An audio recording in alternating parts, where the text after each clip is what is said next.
दमयंती अब बहुत खुश थी। अब मेरे अंदर डायनी की शक्तियां भी हैं और कर्ण पिशाचिनी की भी।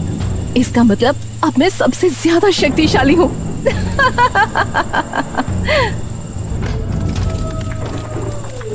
दमयंती ने राक्षसी देवी को प्रणाम किया और फिर राजा भीम सिंह के महल की तरफ चली गई। राजा भीम सिंह उस समय अपने शयन कक्ष में सो रहा था। तभी उसे महसूस हुआ कि कोई उसके सीने को सहला रहा है। वो हड़बड़ाहट में नींद से जागा। कौन है?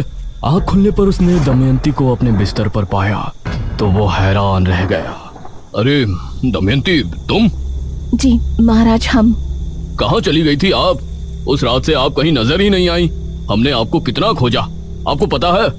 महाराज, आपने हमारे साथ जो किया उससे हमें बहुत बुरा लगा था, लेकिन बाद में हमने सोचा कि आपने हम पर इतनी दया की थी, हमें अपने महल में जगह दी थी। आपके एहसानों के बदले तो हमें जीवन भर आपकी सेवा करने में ही गुजार देना चाहिए। यह सुनकर राजा खुश हो गया। ऐसा नहीं है दमयंती, आप बस हर रात हमारा अकेलापन दूर कीजिए, यही हमारे लिए काफी है। क्यों नहीं महाराज? ये कहकर दमयंती महाराज पर झपटी। महाराज बेड पर वापस गिर गए और दमयंती उनके सीने पर बैठ गई। वो महाराज के चेहरे पर प्यार से हाथ फेरने लगी। महाराज भी उसकी कमर पर हाथ फेर रहे थे और अपनी आंखें बंद करके उसके कोमल जिस्म का स्पर्श महसूस कर रहे थे। तभी दमयंती की आंखें लाल लाल चमक उठी। उसके नाखून लंबे होकर राजा के सीने में चुभने लगे। भीम सिंह ने जैसे ही आंखें खोली तो दमयंती का नया रूप देखकर वो हैरान रह गया। हटिए, कौन है आप? हम वही हैं महाराज, जिनको आप सदैव अपनी दासी बनाकर रखना चाहते हैं। करीब आइए ना। दमयंती ने अपना तेज पंजा राजा के सीने पर ऐसा चलाया कि अगले ही पल भीम सिंह का दिल दमयंती के हाथ में था।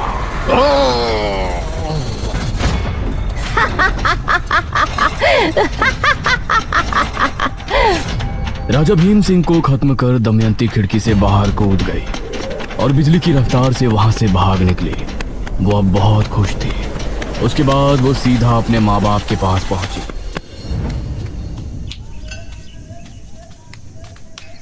अरे दमयंती बेटी।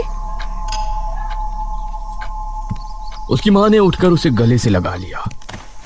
कहाँ चली गई थी बेटी? अब कहीं नहीं जाऊंगी माँ। लेकिन उसका पिता तभी उस पर गरज कर बोला, कहाँ मुंह काला कर रही थी इतने दिनों से? मिल गया होगा कोई प्रेमी जिसके साथ तू रंगरलियां मना रही होगी। आप ऐसा क्यों बोल रहे हैं? हमारी बेटी इतने दिनों बाद आई है। इसी बात का तो दुख है। अब तो इससे जमींदार भी शादी नहीं करेगा, क्योंकि गांव में ये बात फैल गई है कि मेरी पुत्री घर से भाग गई थी। यह सुनते हुए दमयंती अपने पिता को गुस्से भरी निगाहों से देख रही थी। वही जमींदार ना पिताजी, जिसको आप अपनी इस पुत्री को 50,000 मुद्राओं में बेचने वाले थे?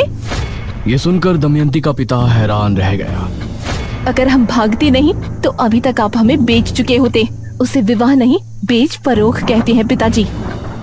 ये सुनकर उसका पिता दांत भींचते हुए अपने कमरे में चला गया। माँ, मुझे भूख लगी है, खाना लगाओ। दमयंती की माँ ने उसके लिए खाना लगाया और दमयंती ने खाना शुरू किया। लेकिन काफी खाने के बाद भी उसकी भूख मिट नहीं रही थी। माँ, और दो ना, भूख लगी है। बेटी, तुम 8 रोटी खा चुकी हो, अभी तक तुम्हारी भूख शांत नहीं हुई। ये सुनकर दमयंती को भी बहुत अजीब लगा, क्योंकि इस बात पर उसने भी ध्यान नहीं दिया था। कोई बात नहीं बेटी, मैं अभी बनाती हूँ, रुक। दमयंती की माँ ने उसके लिए 4 रोटियां और डाली, लेकिन उन्हें खाने के बाद भी दमयंती की भूख शांत नहीं हो रही थी। ठीक है माँ, मैं सोने जा रही हूँ।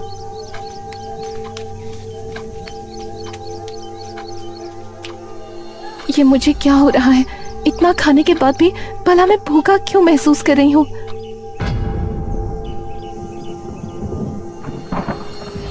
आधी रात का पहर था।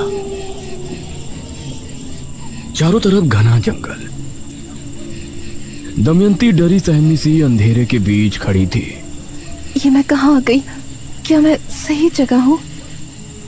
वो इधर उधर देख रही थी, लेकिन घने जंगल के अलावा कुछ भी नजर नहीं आ रहा था। तभी उसे एक आवाज सुनाई दी। यह आवाज सुनकर वो अचानक से डर गई और झाड़ियों के बीच जा छिपी। उसने देखा कि 4 आदमी कंधे पर एक ताबूत उठाए आगे बढ़ रहे हैं और उन्हें पहचानते ही वो बेहद डर गई। हे काली दुनिया की देवी, मुझे बचा लीजिए। वो चारों दमयंती के जितना करीब आ रहे थे, उसके दिल में खौफ और भी ज्यादा बढ़ता जा रहा था। वो उस तक पहुंचने ही वाले थे, तभी अचानक उसे झटका लगा। उसने पाया कि वो जमीन पर पड़ी है, क्योंकि वो तभी खाट से नीचे गिरी थी। ये भी स्वप्न था? इतना कुछ हो गया जिंदगी में, लेकिन ये स्वप्न अभी भी वहीं का वहीं है। उसने उठकर पानी पिया।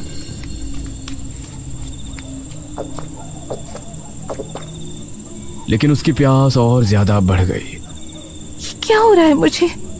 उसके शरीर में सिहरन होने लगी थी और उसकी आंखें अपने आप ही लाल होने लगी थी। वो उसी समय जंगल की तरफ भाग निकली। उसके नाखून लंबे हो गए और वो बहुत गर्मी महसूस करने लगी। उसकी चमड़ी भी भयानक हो गई थी। ये मुझे क्या हो रहा है? तभी उसे एक अक्स दिखाई दिया, जो कि तांत्रिका का था। तांत्रिका? तूने मुझे मारकर मेरी शक्तियां तो ले ली है ना? तू भी अब मेरी तरह डायनी बन चुकी है। तुझे अब रोजाना एक इंसान का खून पीना होगा, तभी तू खूबसूरत और जवान रह सकेगी। ये कहकर वो आग से गायब हो गया और ये सुनकर दमयंती के पैरों तले जमीन निकल गई। वो तेजी से गांव की तरफ दौड़ी। उसे बहुत प्यास लगी थी और अब उसे बर्दाश्त नहीं हो रहा था। वो चौक पर खड़ी गांव के घरों को देख रही थी। इनमें से किसी घर में जाकर अपनी प्यास बुझानी पड़ेगी, वरना मैं ऐसे ही बदसूरत बनी रहूंगी। तभी उसे सामने एक आदमी आता हुआ नजर आया, जिसने खुद को चादर से ढका हुआ था। वो बिजली की रफ्तार से भागी और उस पर झपट पड़ी। वो उसे लेकर झाड़ियों में गिरी और अगले ही पल झाड़ियों से उस आदमी के चीखने की आवाजें गूंजने लगी।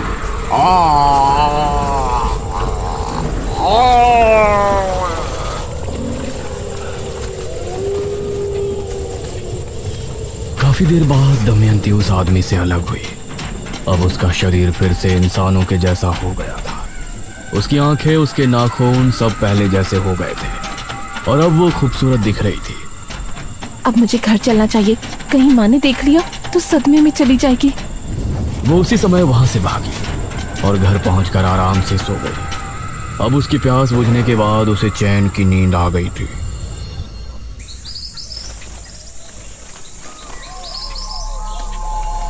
अगली सुबह घर में अजीब सा मातम सुनकर उसकी आंख खुली।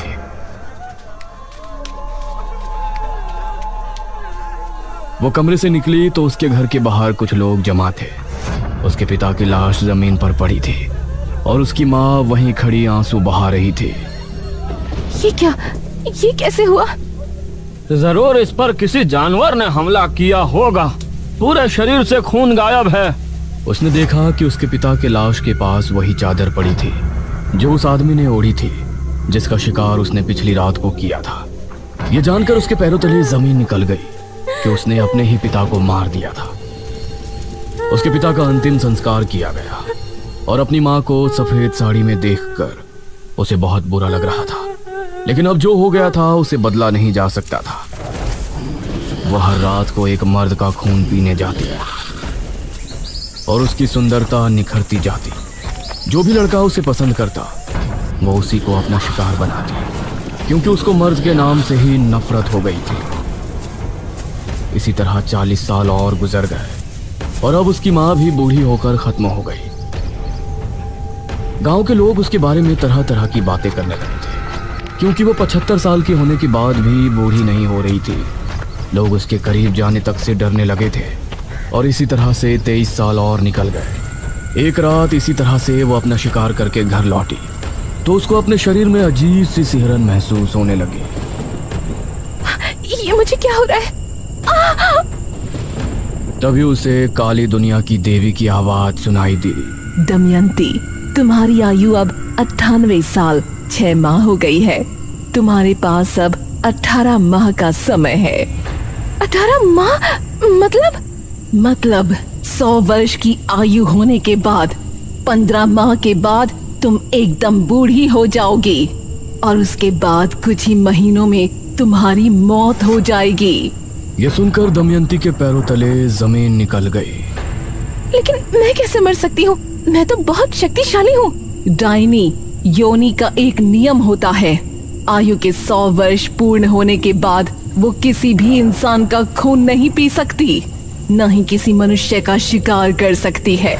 उस समय उसे एक क्रिया करनी होती है जिसमें उसको जिंदा मनुष्य नहीं बल्कि 11 मुर्दों का खून पीना पड़ता है, और ये क्रिया 100 वर्ष की आयु होने के 55 दिनों के भीतर करनी पड़ती है, अन्यथा 56वें दिन उसकी मृत्यु हो जाएगी।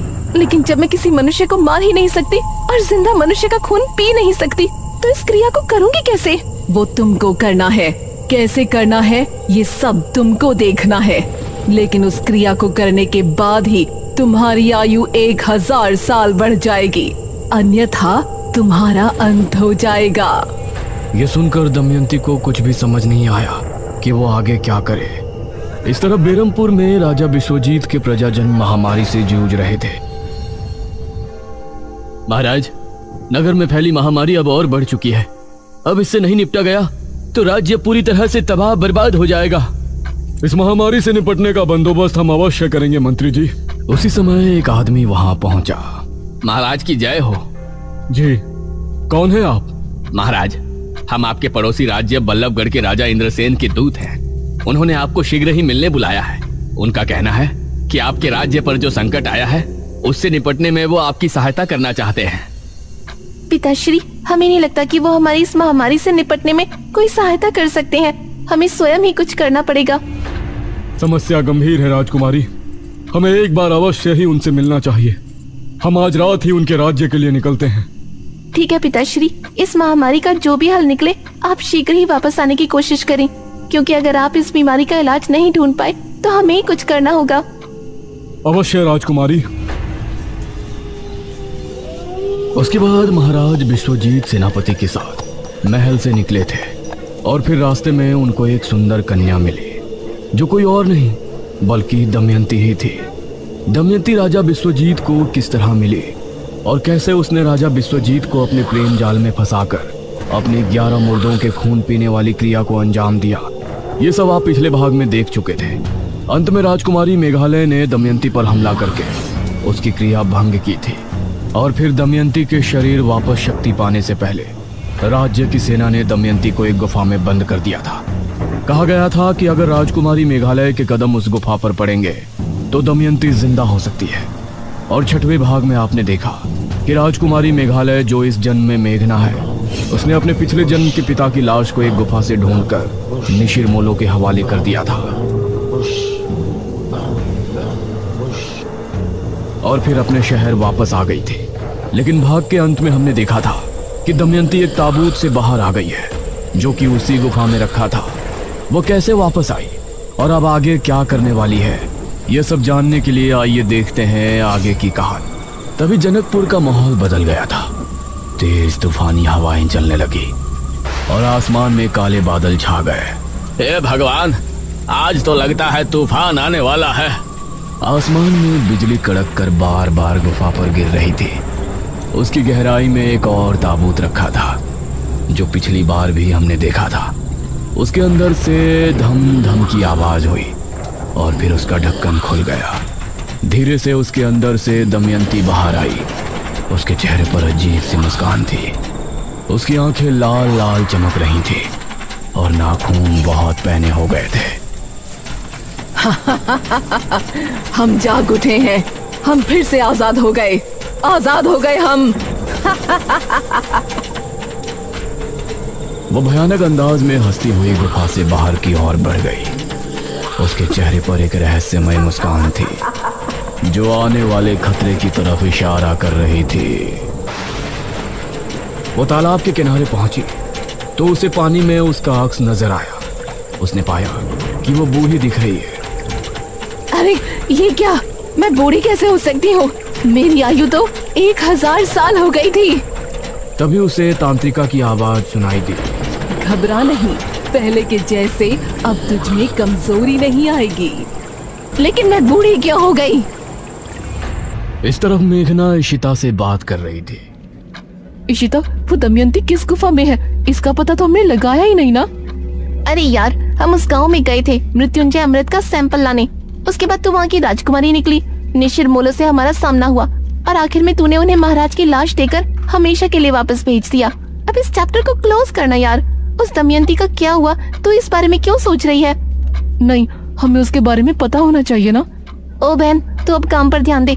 दमयंती तब तक जिंदा नहीं होगी जब तक तू उस गुफा में कदम नहीं रखेगी जिस गुफा में उसे रखवाया गया था। और हमें तो उस गुफा के बारे में कुछ पता ही नहीं है। इसका मतलब न तू कभी उस गुफा के अंदर जाएगी न कभी वो वापस उठेगी। ये सुनकर मेघना चुप तो हो गई, लेकिन उसके दिमाग में अभी भी बहुत से सवाल चल रहे थे।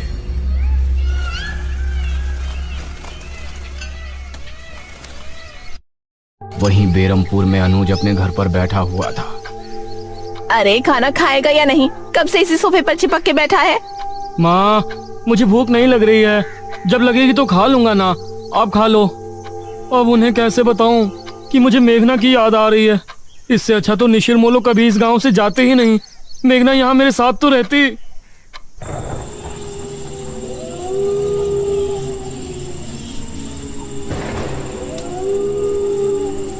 इस तरफ दमयंती, जो अब बूढ़ी हो चुकी थी, उसको समझ नहीं आ रहा था कि उसके साथ ऐसा क्या हो रहा है। तभी उसे एक आवाज सुनाई दी और उसने आसमान में देखा। अरे ये क्या चीज है जो आसमान में उड़ रही है? ये तो कोई विमान लगता है। उसने आंखें बंद की तो उसे विमान में बैठे हुए लोगों की आवाजें सुनाई दी। अरे इस विमान में मनुष्य बैठे हैं। मतलब इस युग में मनुष्य हवा में उड़कर यात्रा करते हैं। ये संसार इतना आगे निकल गया है। ऐसे में कितने सालों बाद उठी हूँ। कहीं मेरे 1000 वर्ष पूरे तो नहीं हो गए। तभी उसे जोरों की प्यास लगने लगी। बहुत प्यास लगी है। कोई शिकार ढूंढना पड़ेगा।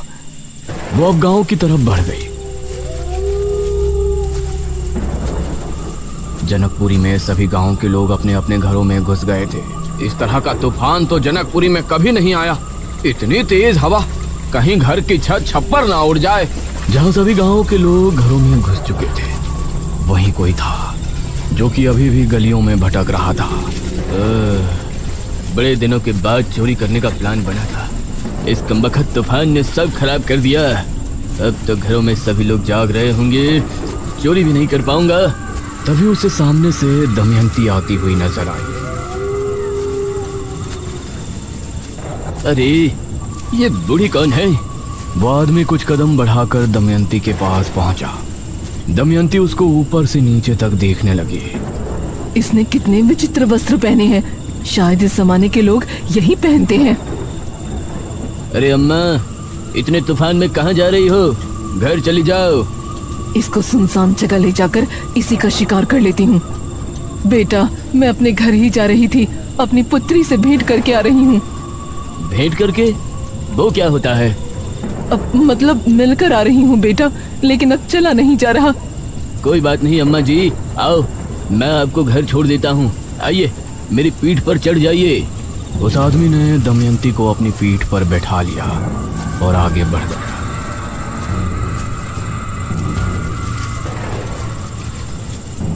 इस जमाने के लोग तो काफी शरीफ हैं। ये अच्छा है, मुझे इनका शिकार करने में ज्यादा मेहनत नहीं करनी पड़ेगी। तभी वो आदमी मन में सोचने लगा, इस बुढ़िया के घर में कोई नहीं रहता होगा, तभी तो अकेली आ रही है। अब इसके घर जाऊंगा और फिर इसे मौत के घाट उतार कर इसका सारा धन लूट कर रफू चक्कर हो जाऊंगा। उस आदमी के मन की बात दमयंती ने सुन ली और उसे गुस्सा आ गया। उसने अपने हाथों को उसकी गर्दन पर जकड़ लिया। अरे अम्मा, क्या कर रही हैं? तेरा ये दुस्साहस, तू मुझे मौत के घाट उतारने की सोच रहा है? ये सुनकर उस आदमी को बहुत हैरानी हुई। दमयंती ने पूरी ताकत से उसका गला घोंट दिया। वो जमीन पर गिरकर खुद को छुड़ाने की कोशिश करने लगा।